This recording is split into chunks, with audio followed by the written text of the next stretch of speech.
கதை ஆரம்பிக்கிறது ஒரு பயங்கரமான கொலைவெறியோடு. நெருப்பு காற்றுன்னு பேர் வச்சிருந்த வேலைக்கார படை. குவாலிக் தலைமையில. சம்பளத்துக்காகத்தான் இவங்க எல்லாம். கும்பல் குங்ஃபு மாஸ்டர்ஸ் எல்லாரையும் வேட்டையாடி கொன்னுபுட்டு இருந்தாங்க. அதுக்கு காரணம் என்னன்னா, அரசர் ஆணை. கலகம் பண்ணிடக்கூடாதுன்னு போர்க்கலைக்காரங்களை அரசர் தடை செஞ்சுட்டாரு. சரி, யாராவது இந்த வீரர்களை கொன்னா தங்கமும் வெள்ளியும் கொடுக்கிறேன்னு அறிவிச்சுட்டாரு. ஆனால் அந்த ஆணைதான் எலோங்கும் அவங்க கூட்டாளிங்களுக்கும் போர்க்கலை வல்லுநர்களை கொல்ல உசுப்பேத்திச்சு. இரக்கமே இல்லாம பெரியவங்க சின்னவங்கன்னு பார்க்காம எல்லாரையும் கொன்னுபுட்டாங்க. ஒவ்வொருத்தரையும் கொன்னப்புறம் எலோங்கும் அவங்க படையினரும் மரச்சில்லுகளை வச்சு அடையாளம் போட்டாங்க. அரசாங்கத்துக்கு சான்றா காட்ட. ஆனா அந்த சில்லுகள் எல்லாத்தையும் ஒரு கும்புக்காரன் திருடிட்டான். சின்னுன்னு பேர். உடனே எலோங் கட்டளையிட்டா. அவன் ஆட்களை சூதுக்குள் சிக்க வைக்க. சிஞ்சு ஒரு கட்டாய கராத்தே கலைஞன் மட்டுமல்ல, போர் வித்தையில் மிகவும் சூழ்ச்சிசாலி. அவனோட அசாத்தியமான திறமை இருந்தாலும் யாரையும் காயப்படுத்த அவனுக்கு விருப்பம் இல்லன்னா பாருங்க. நீண்ட சண்டைக்கு பிறகு அவன் தப்பிச்சிட்டான். அதனால நெருப்பு காற்று படைவாளிகள் அவனை தேடி தொடர்ந்து ஓடினாங்க. அப்போ ஒருத்தன் காட்டுக்குள்ள நுழைஞ்சான். அங்க எலோங்க கீழ்கோட்டாளி ஆற்றோரத்துல குதிரையில வந்த யுவான் என்னும் பெண்ணை சந்திச்சான். சிஞ்சு என்னும் போர் கலைஞன் அங்க ஒளிஞ்சிருக்கானான்னு அவன் கேட்டான். யுவான் பதில் சொல்லல. அவளை கொல்ல அவன் முயற்சி பண்ணினான். அவன் அடிக்கப் போன அதே நேரம் சிஞ்சு தோன்றினான், சண்டை பண்ணினான். ஆனா எலோங்க ஆட்கள் விட்ட அம்பு சிஞ்சுவை தாக்கிச்சு. அவன் நிலை குலைஞ்சான். அப்போ யுவான் சண்டை பண்ண முயற்சி பண்ணினா அவன் அந்த கொலைகாரனை எதிர்க்க முடியல. சந்தோஷமா சிஞ்சு மீண்டும் தன்னோட சக்தியை பெற்று. சரி பாருங்க, இறுதியா அந்த வீரனை அடிச்சு தூக்கி போட்டு யுவானையும் காப்பாத்திட்டாங்க. அப்புறம் நன்றி மறக்காம யானிங் சிஞ்சுவை அவங்க ஊருக்கு கூட்டிட்டு போனாங்க. அங்க ஏகப்பட்ட மக்கள் இருந்தாங்க. உயிர் காப்பாத்தின நன்றிக்கு அவருக்கு காயத்தை சிகிச்சை பண்ண ஆரம்பிச்சாங்க. சிகிச்சை பண்றப்போ சிஞ்சு ஒரு அதிர்ச்சி செய்தி சொன்னாரு. நெருப்பு காற்று படை வந்து ஊருக்குள்ளேயே எல்லாரையும் கொன்னுடுவாங்கன்னு கத்திட்டாரு. அப்போதான் டான்லுவோன்னு ஒருத்தர் எரிஞ்சு போய் சிஞ்சு மேல பாய்ஞ்சாரு. இவன் ராஜ்யத்தோட கொடுங்கோல ஆளு. என்னை மற்றும் வேற போராளிகளை அவன் ரொம்ப துன்புறுத்தினான்னு கத்திக்கிட்டே அடிக்க ஆரம்பிச்சாரு. அப்போ சிஞ்சு, சரி நான் தப்பா பண்ணினேன். ஆனா இப்போ மாறிட்டேன். நெருப்பு காற்று படையிலிருந்து உங்களை காப்பாத்த நான் உதவி பண்றேன்னு சொன்னாரு. ஆனா ஊர் மக்கள் நம்பல. அவங்க சொன்னதை கேட்கவே மாட்டேங்கிறாங்க. சின்ன சின்ன கொலை கொள்ளையா இருக்குன்னு கிச்சு கிச்சுன்னு சொல்லி அவனை கொல்ல போறாங்க. ஆனா பாருங்க, அதிர்ஷ்டவசமா ஊர் தலைவன் ஜிங்கி சரியான நேரத்துல இடையேறினாரு. அப்புறம்தான் தெரிஞ்சது, ஜிங்கி முதல்ல சிங்குட்ட விசாரிக்கணும்னு நினைச்சாரு. அப்புறம் ஜியான்னு ஒரு இளைஞனை சொல்லி சிங்குவை சிறையில் அடைச்சு காவலுக்கு வைக்க சொன்னாரு. அட அப்படியா? ஆனா யானிங் சிங்குவை எப்படியாவது காப்பாத்தணும்னு உறுதியா இருந்தா. அவருக்கு உள்ளுக்குள்ள சிங்கு நல்லவன்னு நம்பிக்கை இருந்துச்சு. அவனை விடுதலை பண்ண யானிங் தன்னோட நெருங்கிய நண்பி யோங்கிட்ட உதவி கேட்டா. அப்பதான் தெரியுது, யோங் ஜிங்கி அம்மாவோட மகளும் சிங்கோட காதலியுமா இருக்காங்க. யோங் உடனே உதவி பண்ண சம்மதிச்சு ஜியாங்க சொல்லி சிங்குவை அந்த ராத்திரிலேயே ரகசியமா விடுவிச்சுட்டாங்க. அப்புறம் சிங்குவை ஒரு குதிரை வண்டியில மறைச்சு அனுப்பி வச்சாங்க. அப்புறம் யோங்கிட்ட சீக்கிரம் திரும்பி வருவேன்னு சொல்லி விடைபெற்றாங்க. சிங்குவை பாதுகாப்பான இடத்துக்கு கூட்டிட்டு போகணும்னு யானிங்கும் சிங்கும் அமைதியா போட்டாங்க. ஆனா கொஞ்ச நேரத்திலேயே ஜின் மற்றும் ஊர் மக்களுக்கு எல்லாம் தெரிஞ்சிடுச்சு. யோங் சிறைச்சாலை கைதியை விடுவிச்சதுக்கு அவங்க ரொம்ப கடுப்பா இருந்தாங்க. அந்த நேரத்துல சிங்கு சியாங்கையும் யானிங்கையும் கிராமத்துக்கு போய் கிராமக்காரங்களை சர்வ சொர்க்க மலைக்கு கூட்டிட்டு போக சொன்னான். அங்க போர் வீரர்கள் பாதுகாப்பா இருப்பாங்கன்னு. அது மட்டுமில்லாம நெருப்பு காற்று படை வர்றது உண்மைன்னு எச்சரிச்சான். ஆனா யானிங் அறுவடை சீசன் சமீபத்துல இருக்குன்னு சொல்லி கிராமக்காரங்க வேற எங்கேயும் போக மாட்டாங்கன்னு சொன்னா. அதுக்குள்ள நெருப்பு காற்று படை கொரிய மக்களை பிடிச்சு அவங்க சாமான்களை எல்லாம் திருடிட்டு போட்டாங்க. அந்த நேரத்துலதான் தலையே இல்லாத ஜெனரல் ஹாங்லே வந்தான். பயங்கரமான வீரன் அவன். யாரும் அவன்கிட்ட போக துணிய மாட்டாங்க. அவன் மூச்சிலேயே குதிரை சாணம் மணக்குது. அப்புறம் கிட்னாப் பண்ணின பொண்ணுங்களுக்குள்ள ஒருத்தியான ஜின்சுவை அவன் தன் கிழவியா வச்சுக்கணும்னு சொன்னான். ஜின்சு அவன் முன்னாடி இருந்த கிழவிய போல இருந்ததால அவனுக்கு பிடிச்சிருக்குன்னு தெரிஞ்சிச்சு. அவளை அவன் அறைக்கு கூட்டிட்டு போய் சாப்பாடு கொடுப்பேன்னு சொன்னான். ஆனா அவன் மனசுல வேற நோக்கம் இருந்துச்சு. சீக்கிரமே ஜின்சு மேல அவன் அநியாயம் பண்ண ஆரம்பிச்சான். ஒரு கணம். அப்போதுதான் ஒரு வீரன் அனுமதியின்றி அவன் சொல்வத புடுங்கிட்டு நுழைஞ்சான். கொதிச்சு போய் அவனை அங்கேயே கொன்னுட்டான் அந்த ராஜா. அட பாவி. அப்புறம் கிராமத்துல வேறொரு குழு நெருப்பு காற்று வீரர்கள் கிராமத்துல எத்தனை பேர் இருக்காங்கன்னு காத்துக்கிட்டு இருந்தாங்க. அவங்க யோசனை என்னன்னா, அந்த கிராமத்துல யோகா பண்றாங்கன்னு சந்தேகிச்சு எல்லாரையும் கொன்னுடணும்னு திட்டம் போட்டிருந்தாங்க. அதுக்கிடையில சியோங் யானிங் சிஞ்சு ஒரு பனிமலை மேல ஓய்வெடுத்துட்டு இருந்தாங்க. குளிர் அதிகமா இருந்ததுனால சேர்ந்து சூடு பிடிச்சுக்கிட்டாங்க. ஆனா யானிங்குக்கு மனசுல ஒரு சந்தேகம். சியோங் யோங்கோட காதலிங்கிறதும் அவங்க நல்ல நண்பினுங்கிறதும் அவளுக்கு தெரியும். அப்போதான் ஒரு பெரிய நெருப்பு பந்தம் வானத்துல பறந்து வந்து அருகே விழுந்தது. அதுல ஒரு பனிப்புயல் எழுந்து சியோங்கையும் யானிங்கையும் கொண்டு போச்சு. அதிர்ஷ்டவசமா ஒரு முதியவரும் அவருடைய சீடர் எனோவும் அவங்கள காப்பாத்தினாங்க. ஆச்சரியமா சிஞ்சு அவங்க புகழ்பெற்ற யோகா கலைஞர்கள்னு கண்டுபிடிச்சாங்க. சீக்கிரம் கைலாய மலை. அந்த நேரத்துல சிஞ்சு இனாங் கிட்ட கெஞ்சினாரு, ஏவி கிராமத்து ஊர் மக்களை காப்பாத்த சொல்லி. அது மட்டுமா இல்ல, இனாங் கூட கெஞ்சினாரு இன்னொரு கொலைய தடுக்கணும்னு. ஆனா இன்சாங் சம்மதிக்கல. அபாயம் ரொம்ப அதிகம்னு. அவனும் அரண்மனையில இருக்கிற போர் வீரர்களுக்கு இலக்குதான். ஆனா அடுத்த நாள் அந்த மூத்த குருவும் அவருடைய 4 சீட்களும் உதவி பண்ண முடிவு பண்ணாங்க. குரு இரு சக்தி வாய்ந்த ஆயுதங்கள் கொடுத்தாரு சியாங் யுவான் 2 பேருக்கும். ஹாங்லேயும் அவன் படைகளுக்கு எதிரா போராட.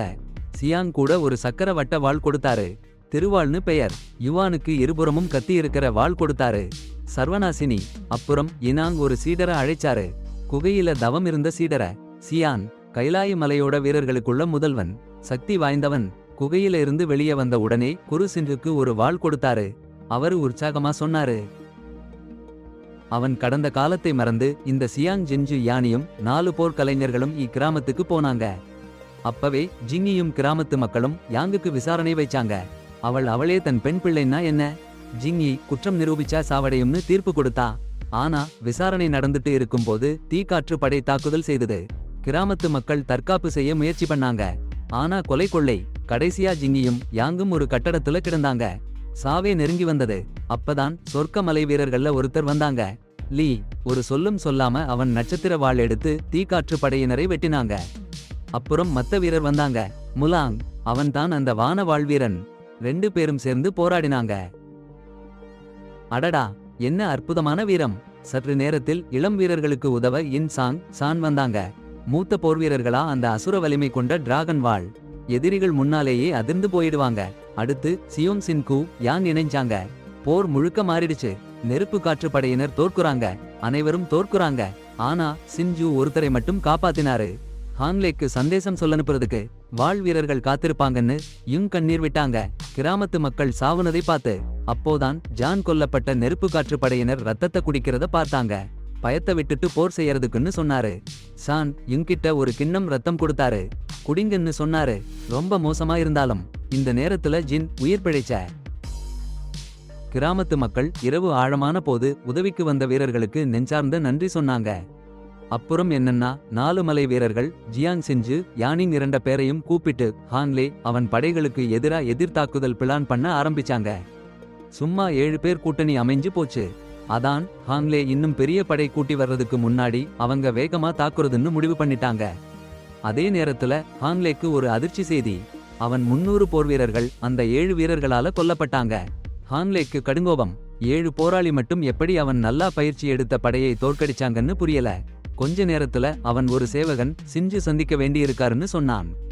ஹாங்லே சம்மதிச்சுட்டான். சிஞ்சு, சீபாங், யுவான் இந்த 3 பேரும் சேர்ந்து வந்தாங்க. அப்பதான் சிஞ்சு ஹாங்லே ஒரு காலத்துல நண்பர்கள்னு தெரிய வந்தது. ஆனா அந்த நட்பு நிறைய காலத்துக்கு முன்னாடியே முறிஞ்சு போச்சு. அப்போ சிஞ்சு ஹாங்லே கிட்ட சரணடையலைன்னா 7 வீரர்கள் அவன் படையையே அழிச்சிடுவாங்கன்னு நினைச்சு கொஞ்சம் கூட பயம் இல்லாம ஹாங்காய் தாக்குதல் தொடங்கிட்டான். ஒரு பயங்கரமான வேகமான சண்டை. ஆனா அந்த சண்டை சின்னதாத்தான் இருந்தது. ஏன்னா மலை வீரர்கள் ஹாங்காயின் முகாம் முழுக்க தீ வச்சு எரிச்சுட்டாங்க. அவங்களோட உணவு கிடங்குகளையும் எரிச்சுட்டாங்க. பிணைகளையும் விடுவிச்சுட்டாங்க. ஹாங்காயும் அவன் படையினரும் கலவரமா மாறிட்டாங்க. அதே நேரத்துல சான் எலோங்கையே சந்திச்சான். குதிரையிலேயே எலோங் சவால் விடுத்தா. ஆனா சான் ஒரு அசாத்தியமான வேகத்துல எலோங்கோட வயித்துல வெட்டினான். மத்த வீரர்கள் ஹாங்காய் படையோட சண்டை போட்டு நேரம் கிடைக்க வைச்சாங்க. சான் சண்டைக்கு திரும்ப முடியாம போன எலோங் ஜின்சூவை கொல்லுவேன்னு மிரட்டினா. ஆனா ஒரு நொடியிலேயே சான் விரைஞ்சு எலோங்கோட கழுத்துல வெட்டி அவளை கொன்னுட்டான். எலோங்க கொன்ன உடனே சான் ஜின்சூவை பார்த்தான். அந்த நேரத்துல சான் கொரிய மொழியில அவள்கிட்ட பேசி ஜின்சுவை ஹோங்கில் பிடியிலிருந்து விடுதலைன்னு சொன்னா. அது ஹோங்கிலுக்கு ரொம்ப கோபத்தை கொடுத்தது. அது மட்டுமில்லாம குதிரைகள் எல்லாம் போயிடுச்சு. 7 வீரர்களையும் ஹோங்லால சீக்கிரம் பிடிக்க முடியாதுன்னாச்சு. வேற ஒரு இடத்துல சியோங் யூங்கை காதலுக்கு வற்புறுத்தினான். ஆனா யூங் ரெடி இல்லன்னு சொன்னா. அவளுக்கு வேற ஒருத்தர் மேல காதல் இருக்குன்னு சொன்னா. சியோங் ரொம்ப கோபப்பட்டான். அந்த மனுஷனை கொல்ல போறேன்னு மிரட்டினான். ஆனா யூன் அந்த ஆளுக்கு சிப்போங் எதிரியா நிற்க முடியாதுன்னு சொன்னா. சிப்போங் ரொம்ப பலசாலி. அதுக்கிடையில கிராமத்து மக்கள் அறுவடையில கொள்ளை உழைச்சிட்டு இருந்தாங்க. நெருப்பு காற்று படையினர் தாக்கறதுக்கு முன்னாடி முடிச்சிடணும்னு தீர்மானிச்சு வேலை பண்ணிட்டு இருந்தாங்க. அந்த கலகத்தில் யானிங் ரொம்ப அதிகமா சிரமப்பட்டா. மூத்தவர் கொடுத்த வாள் கட்டுப்படுத்த முடியாம பாடுபட்டா. அவளோட பாடு பார்த்துட்டு இனோங் அவளுக்கு பயிற்சி கொடுக்க சம்மதிச்சான். ஜீனான் ஜீனுவை அழைச்சிட்டு வந்த உடனே கொஞ்ச நேரம் ஓய்வெடுக்க சொன்னாரு. ஆனா அதற்கு முன்னாடி அவனும் ஒரு காலத்துல அடிமையா இருந்தான்னு சொல்லி அசத்தினாரு. இந்த விஷயம் கேள்விப்பட்ட சான் ஜுன்சோட்ட அவளோட பழைய வாழ்க்கையை விட்டுட்டு புதுசா ஆரம்பிக்க சொல்லி உற்சாகப்படுத்தினாரு. அந்த இரவே ஹாங்லேயும் அவன் கூட்டமும் கிராமத்துல வந்து இறங்கினாங்க. 7 வீரர்களும் கொள்ளை அளவுக்கு பொறிகளை வச்சிருந்தாங்கன்னு தெரிய வந்தது. ஆனால் ஹாங்லே எல்லா பொறிகளையும் தவிர்த்துட்டாரு. கிராமம் முழுக்க தேடி பார்த்தும் காலி. அவங்களுக்கு தெரியாம கிராமத்து மக்கள் எல்லாம் பாதுகாப்பான இடத்துக்கு ஓடி போயிட்டாங்க. பயணத்துல சான் திடீர்னு நிறுத்தினாரு. 7 வீரர்களையும் கூட்டிட்டு அவங்களை பின்தொடர்ந்து ஹாங்லே வர ஒரு துரோகி இருக்கான்னு சொன்னாரு. யாரோ ஒருத்தர் வழியெல்லாம் அடையாளங்கள் போட்டு ஹாங்லே கிராமத்து மக்களை தாக்க வழி வகுத்திருக்காங்க. பதற்றமான சந்தேகம் ஜினு மேல வந்தது. அவள் வெளியாற்றாங்கன்னு சொன்னாங்க. ஆனா யோம் மட்டும்தான் ஜினுவுக்கு நல்லா நடந்துகிட்டாரு. அவருக்கு சோளம் கூட கொடுத்தாங்க. கொரிய பெண் சாப்பிட்டா. அப்புறம் யோம் பார்த்தான். சியானோட துண்டு ஜினு கையில இருக்கு. அவன் மேல காதலா இருக்கான்னு கேட்டா. ஆனா மொழி தடை, புரியல, சரியா பேச முடியல. யோங் திடீர்னு உடம்பு தள்ளாட ஆரம்பிச்சிடுச்சு. கிராமக்காரங்க ஜினு மேல சந்தேகம் அதிகமாச்சு. தான்லு விஷம் கொடுத்தான்னு கூச்சலிட்டான். ஆனா வீரன் சாமர்த்தியமா இருந்தான்.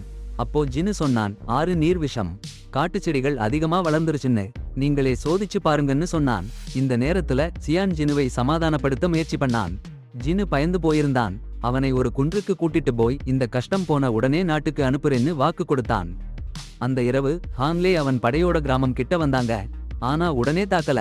படை வீரங்க சீக்கிரமா திரும்பி போய் பீரங்கிகளை எடுத்துட்டு வரணும்னு வீரர்கள் முடிவு பண்ணாங்க. ஆனா அந்த 7 வீரர்களுக்கும் ஒரு பயங்கர நாற்றம் அடிச்சது. ஹோம் எல்டா அவன் அருகிலேயே இருக்கான்னு புரிஞ்சுச்சு. அடேங்கப்பா! உடனே சிஞ்சி சொன்னாங்க, கிராமத்து ஆளுக எல்லாம் அருகில இருக்கிற குகைக்குள்ள ஓடிப்போங்க. மெதுவா ஓடற குதிரைகளை விட்டுட்டு வேகமா ஓடற குதிரைகளை மட்டும் எடுத்துக்கோங்கன்னு சொன்னாங்க. நேரம் கழிக்க கூடாதுன்னு இந்த வேலையை குதிரைகளை பாத்துக்கிற சியோங் கிட்ட கொடுத்தாங்க. அதே சமயம் ஹோமெல் ஒரு டூக் கிட்ட போய் உதவி கேட்டான். போனு ஒரு டூக் இருக்கான்ல, அவன்கிட்ட இன்னும் பீரங்கி மாறி படை வீரர்கள் கிடைக்கணும்னு கெஞ்சினான். அந்த கிராமத்து ஆளுங்க எல்லாம் குகைக்குள்ள போய் மறைஞ்சாங்க. ஹோமெல் வருவான்னு தெரிஞ்சு அப்போ வீரர்கள் அந்த கள்ளனை தேடிட்டு இருந்தாங்க. இன்னொன் ஒருத்தன் திருட முயற்சி பண்றத கவனிச்சான். கொள்ளைக்காரன். அடேங்கப்பா! உடனே இன்சாங் அவனை எதிர்கொண்டான். அப்புறம் தான்லோ கலந்து சண்டை போட்டாங்க. ரொம்ப கடுமையான சண்டை.